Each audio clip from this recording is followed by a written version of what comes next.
गरीब साध साध सब नेक हैं, आप अपनी ठोरी। जो सतलोक ले जाएंगे वो साधु कोई और।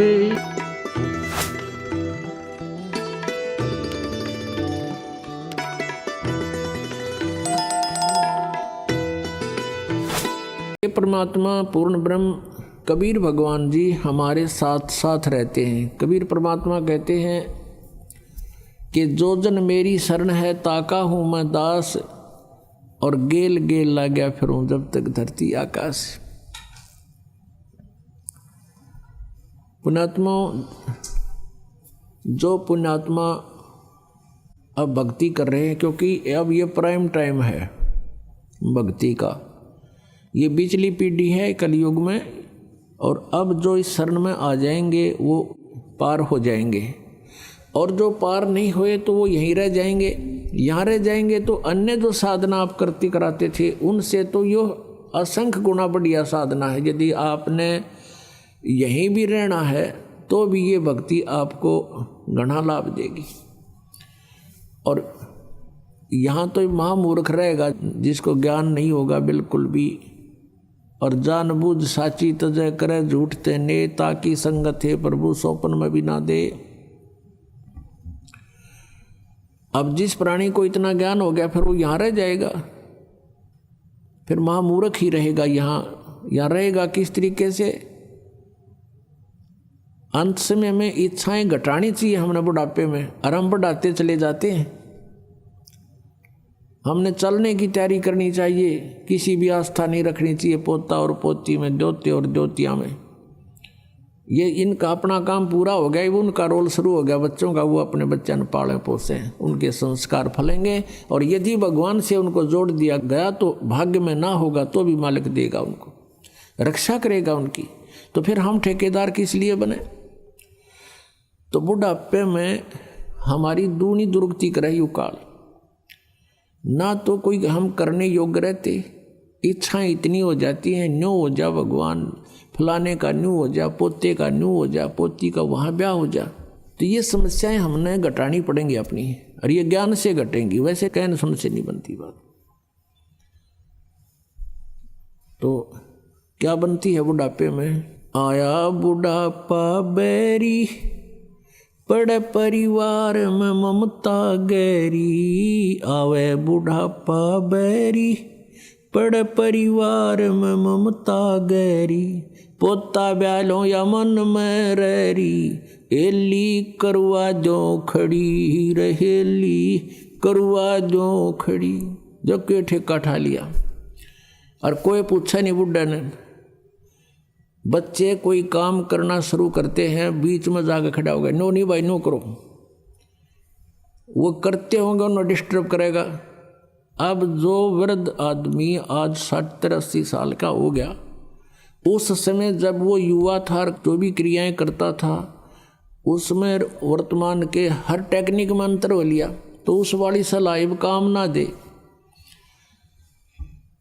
और फिर जब वृद्ध हो जाएगा, ये ज्ञान समझ में आ जाएगा, फिर तो परमात्मा कहते हैं लोभी मन नाम सुमर ले रे, तू जीवित मर ले रे। फिर जीवित मर जाएगा। जितनी जैसी आपकी सोच समझ है, बच्चों को एक बार प्रार्थना करें और वो कहें कि नहीं पिताजी ऐसा करेंगे, अच्छा बेटा ले देख लो, ऐसा कर लो, फिर अपनी माला लेकर मुंह फेर ले, बातें नहीं करे दोबारा, क्योंकि वो बालक नहीं है और परमात्मा उनके साथ है। जहाँ जो भगवान साथ देगा माँ बाप नहीं दे सकते। माँ बाप अपने बच्चों को खाना खिला के, अच्छी तरह नवा धोआ के, कपड़े सुथरे बढ़िया पहना के स्कूल भेज देते हैं, और रास्ते में दुर्घटना हो जाती है तो वहाँ माँ बाप का रोल नहीं है, वहाँ किसका रोल है? भगवान का। जब वहाँ रोल भगवान का है इसी टिपिकल स्टेज पे, तो वहाँ क्या भगवान आँख मीच के बैठेगा आपके बच्चों के साथ? तो पुण्यात्माओं, आत्मज्ञान बिना नर भटके, तो बिना ज्ञान के हम भटक रहे हैं। जब ज्ञान होगा हम बहुत हल्के हो जाएगा बोझ। जैसे सीता जी का ब्याह कर दिया था राजा जनक ने, और विवाह होते ही कुछ दिन के बाद वनवास हो गया। वनवास के बाद फिर उसका अपहरण हो गया, रावण की कैद में रही 12 वर्ष। अब क्या राजा जनक इतना समर्थ नहीं था कि अपने दामाद और पुत्री को वहाँ अपने वन में बैठा लेता, जंगल में, अपने उसमें राज्य में, और वनवास का वनवास, और वहाँ सारी सुविधा देता उसको, वहाँ भिजवा देता सारा सामान खान पीने का। लेकिन नहीं, वो विद्वान पुरुष थे, उनको पता था कि हमारा फर्ज इतना ही था, इनकी विवाह कर दिया और इनका इब भाग फड़ेगा।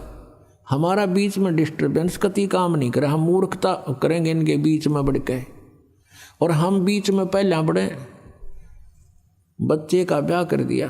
वैसे तो सारी बात बिगड़ रही है, क्यों ना तो जहाँ हम लड़की का ब्याह करते हैं उनमें जो है भगवान का भय रहा नहीं, और ऐसा ही सतिथि अपनी है। लड़की का विवाह करते हैं, लड़की जाते ही तीसरे दिन फोन कर दिया कि मेरी सासू ने आज मेरे तय दूध ना दिया, तो लड़की की माँ कह गिला मन ने दिए फोन, और देव तेरी सास ने 2 सुनाओगी गाल, मस्त करूँ उसने 4 गाल देगी अपनी समधन ने, फिर आजा आजा और छूटा छाटी मुकदमे शुरू हो गए। बता कोई बात है? छोटी छोटी बातों पर हमने पतंगड़ बना के इतना कहर मचा लिया घरों में। बच्चे को समझाओ बेटा, अब घर ये नहीं रहा तेरा घर वो हो गया है, और अपने प्यार से रह, अपने माता पिता की तरह व्यवहार कर, अपने घर में जगह बना, प्यार से रह। तो हम पहले बच्चे नौका कि मैं होता मैंने बताइए, तने कोई कुछ कह देता है तो बालक तो फिर बालक का हुआ, थोड़ा सा कंधे जब फोन कर दे, होगी अशांति शुरू।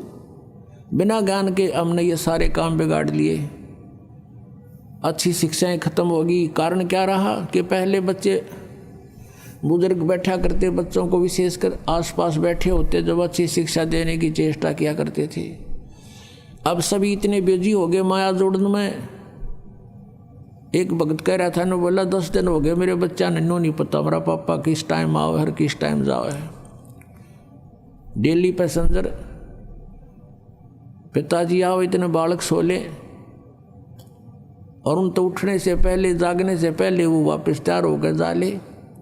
अब बच्चों ने शिक्षा किस टाइम दे सकते हैं हम?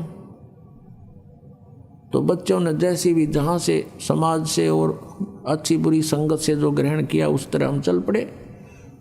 तो हमें अब सत्संग में आना अनिवार्य हो गया। घर पे भी सत्संग लावे, बच्चा न बिठावे, और बच्चे का जो बचपन में घर कर जाएगी वस्तु आजीवन साथ रहती है, उसको भूल नहीं पड़ती। अच्छी या बुरी कोई सी वस्तु ग्रहण कर ले बालक, आजीवन उस पर आरूढ़ हो जाते हैं। तो हमने बचपन से ही शिक्षाएं गलत दे दी, और जिस कारण से हमने समस्याएं घनी बढ़ा ली, तो सत्संग से घटेंगी। तो कहने का भाव ये है कि हम परमात्मा के चरणों में आने से हमारी सारी समस्याओं का समाधान होगा, परमात्मा पर विश्वास बढ़ेगा। अब प्रसंग चल रहा है कि हम जैसे कोई आपदा आप पर आई और नाम ले नहीं रखा, तो वो आपदा आपकी देह तोड़ जाएगी, उसमें बचाव नहीं होगा। बचाव करने के लिए हमने कुछ करना पड़ता है, और वो परमात्मा जिसकी शरण में आप कभी रहे हो और पार हुए नहीं, और फिर आप दोबारा भटक रहे हो, तो फिर उस मालिक को पता होता है।